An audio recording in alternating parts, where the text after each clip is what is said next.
Well, it's certainly true that anarchism started out as part of a broad left perspective, anti-capitalist, anti-war, anti all the bad things about 19th century European civilization. The way that international socialism started to move in a particular direction meant that anarchists could no longer be part of it. One of the things that happened after the First International disbanded was that the Second International started. And the Second International, most of the anarchists who were still around, who had been part of the First International, were not invited to be part of the Second International. Most of them were fine with that. They didn't want to be involved in it anyway because they knew who the Social Democrats were mostly involved in the Second International, and they didn't want to be part of that. But there were some anarchists who were still interested in that sort of international formation, and they were very quickly excluded or expelled. So that already, after the First International, which is where the tension really begins, once the Second International is formed, those tensions are fairly solidified. And the tensions are between people who think that centralization of an anti-capitalist faction of people, I hesitate to call it a party, but that's what most people called it in those days, so that working class resistance to working class resistance, not to anarchism, but working class resistance to capitalism and authoritarian states should be centralized. Anarchists disagreed. Anarchists mostly thought it should be decentralized. Another tension was the issue of nationalism.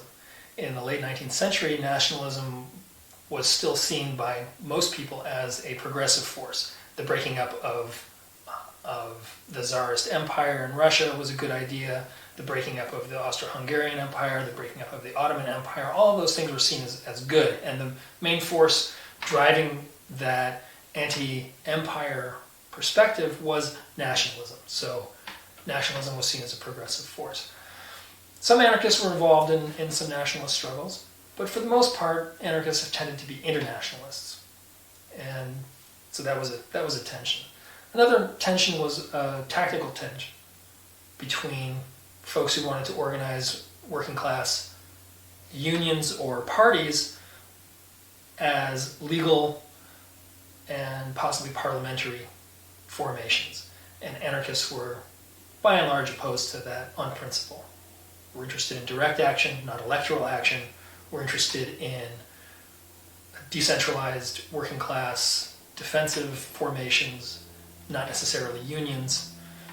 Part of the tensions were the result of specific conditions in various geographical areas in various countries, but there were also some principles involved. The tensions have been there between anarchists and leftists for a long time. When the tensions become more than ideological is during the Russian Revolution, where once the Bolsheviks have established themselves as the undisputed rulers of the state, within 6 months they start to attack anarchists. They attack them militarily with artillery and guns, not just grabbing them off the street, throwing them into jail, but like actual murderous attacks. This culminates with the Red Army attacking the Makhnevist army in the Ukraine during the Russian Civil War.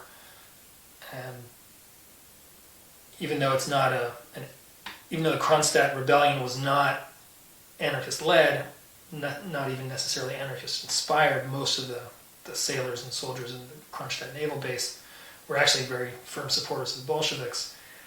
But I think there's a very poignant part in Alexander Berkman talking about being in the Soviet Union in 1921 when he hears the news of the suppression of the Kronstadt revolt.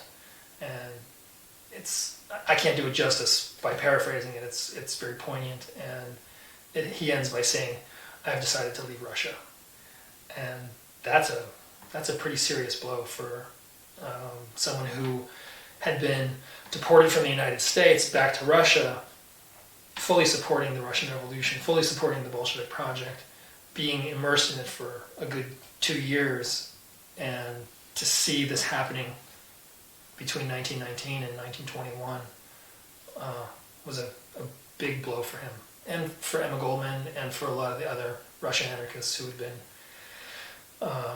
very attracted by the Bolshevik Revolution. And there are some other moments in history when people on the left, Social Democrats especially, Leninists in particular, have been involved in suppressing anarchist projects, suppressing anarchists individually, and attempting to suppress suppress anarchism as an ideology and as a political philosophy in the places where they've gained state power. And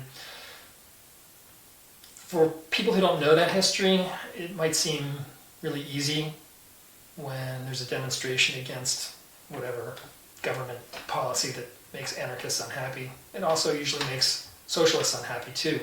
So we all wind up out on the streets together, marching behind flags, giving out leaflets, and so you see the same people over and over again. You think, well, these people are my allies, right? I mean, we're all opposed to the same thing, but you're opposed to it not necessarily for the same reasons. And the future vision that you have for correcting these problems are also not going to be very similar. So leftists in general are still adherents to a certain kind of capitalist social relation. They just don't want capitalists running the economy. They want, I don't know, smart economists running the economy. They want their friends running the economy. They want their friends running the state. So the issue of the state is one that clearly separates anarchists from folks on the left.